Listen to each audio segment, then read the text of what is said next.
৮০,০০০ টাকা? হ্যাঁ, ৮০,০০০ টাকা। এর নিচে সিজার করা সম্ভব না আসলে। এত টাকা ওনার পক্ষে দেওয়া সম্ভব না।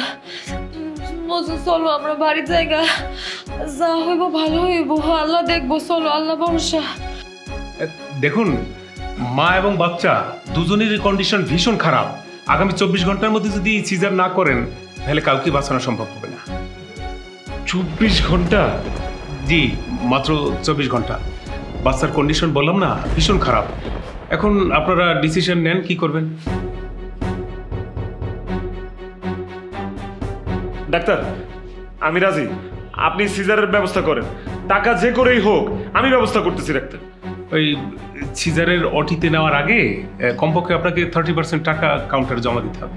দিয়ে দিব, অবশ্যই ডাক্তার, দিয়ে দিব, দিয়ে দিব। তুমি এত টাকা কই পাইবা? আরে তুমি এসব নিয়ে চিন্তা করো না তো, তুমি নিজের মনোবল বাড়াও। টাকা পয়সা যা বন্দোবস্ত করার আমি করতেছি। চল ডাক্তার, আমি আইতেছি।